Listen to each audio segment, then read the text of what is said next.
Ресейдің әу баста 3 күнге жоспарланған Украинадағы соғысы 3 жылға айналып барады. Украина билігі де халқы да алғашқы сәтте сасқан жоқ. Басып кірген жауға қарсы бірігіп өре түрегелді. Әрине, елдің бір бөлігі Еуропаға босты, бір бөлігі отырған жерлерінен қозғалмады. Қалалары қирап, бейбіт тұрғындар өліп, тіршіліктің өзегі боларлық инженерлік коммуникациялар мен энергетикалық игіліктер бомбаланып істен шықса да, халық табандылық танытып келеді. Билігі де қатты тұрды. Ресейдің осы күнгі басшысымен келісімге келуге заңмен тыйым салды. Жерді түгелмен қайтарып алуға бет алған. Еуропа елдермен ақш жақтан Украинаға әскери техника және қаржылай көмек беру басталды. Бірақ батыс Ресейді тізе бүктіруден тайсақтап келеді. Ядролық қаруын іске қосады деп аяқ тартады. Сондықтан осы күнге дейін әскери техниканы шектеп береді және өз техникасымен Ресейдің аумағына атқызбайды. Ал соңғы уақытта жағдай өзгеріп те жатыр. Украина жағы күш алғаны жиі айтыла бастады. Кеш жарық ағайын, бұл неге олай бағдарламасы?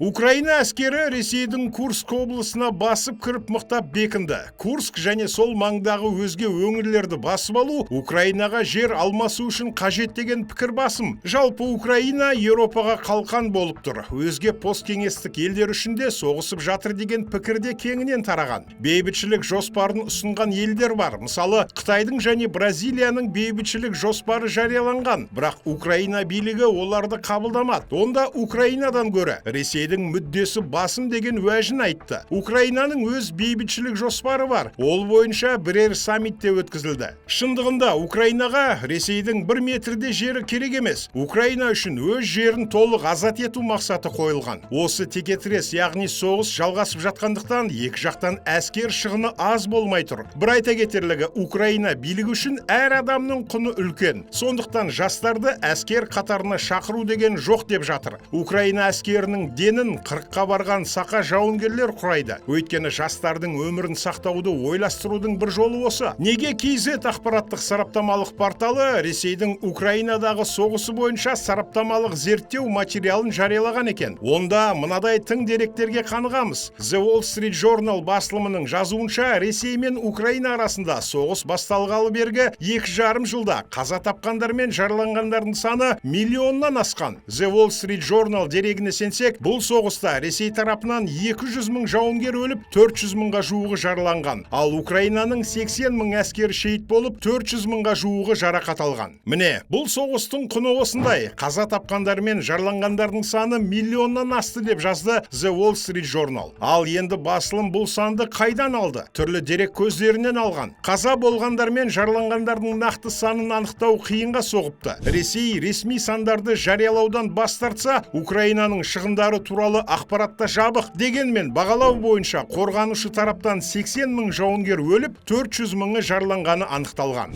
Ресейдің шығынын анықтауға басылым батыс барлаушыларының дерегіне сүйенген. Олардың есебінше Ресей 200 мыңға жуық жауынгерінен айырылған және тағы 400 мың солдаты жаралы қайтқан. Өлгендер мен жараланғандар жөнінен Ресейдің шығыны көп, ал материалдық тұрғыдан Украина қатты зардап шекті. Екі мемлекет үшін де алдағы уақытта бұл шығындардың салдары тым ауыр болмақ. Бұдан бөлек басылым былай деп ұйғарым жасайды. Ресейдегі мүшкіл демографиялық ахуалды Путин Украинаның елі мен жерін жаулап алу арқылы жақсартпақ болды. Соның салдарынан Украинадан 10 миллионға жуық адам босып кетті. Ал 2014 жылы Путиннің Қырымды аннексиялап алған тиімді әрекетінен соң Ресей халқы шамамен 2,4 миллион адамға өсті. Алайда ішкі демография мен еңбек нарқы бұрынғыдан да тұралап қалды. Өйткені Украинаға басып кіргелі бері 600 мың елден қашып кеткен. 2001 жылы соңғы рет Украинада халық санағы жүргізілгенде тұрғындар саны 48 миллион болған. Украина демографтары мен үкімет адамдарының дерегінше 2022 жылдың басында халық саны 40 миллионға дейін төмендеген. Бұл 2014 жылы Ресей тартып алған Қырым халқын қосқандағы есеп. Сондай-ақ басылым Біріккен ұлттар ұйымының зерттеулерінде пайдаланған. Біріккен ұлттар ұйымының дерегінше 2022 жылдың ақпанынан бері Украинадан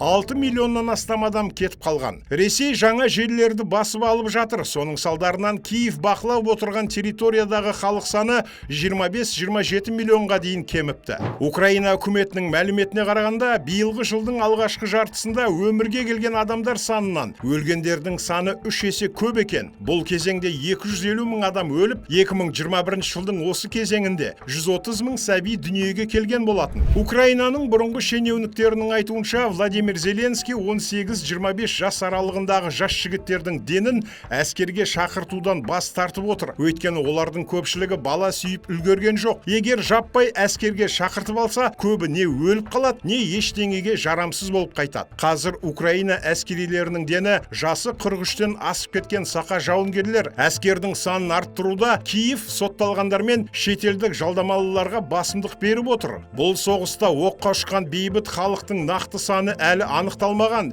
Human Rights Watch үкіметтік емес ұйымының дерегінше, Ресей Украинаның оңтүстік шығысындағы қала Мариупольге басып кіргенде-ақ 8 мыңнан астам бейбіт тұрғын қаза болған екен. Міне, Ресейдің Украинадағы соғысының салдары өте ауыр, ал бұл соғыстың қашан аяқталарын және немен тынатынын ешкім дөп басып айта алмайды. Әр түрлі болжам айтылады. Кей сарапшылар соғыс биыл тоқтайды дейді, ал кейбірі жуық арада тоқтауы нейғабыл екенін айтады. Әлі тағы жылдарға созылатынын болжаушы сарапшылар да көп. Арнайы сіздер үшін неге олай бағдарламасы? Құрметті көрермен, YouTube арнамызға жазылып, осы мәселе жайлы пікір қалдыра отырыңыздар.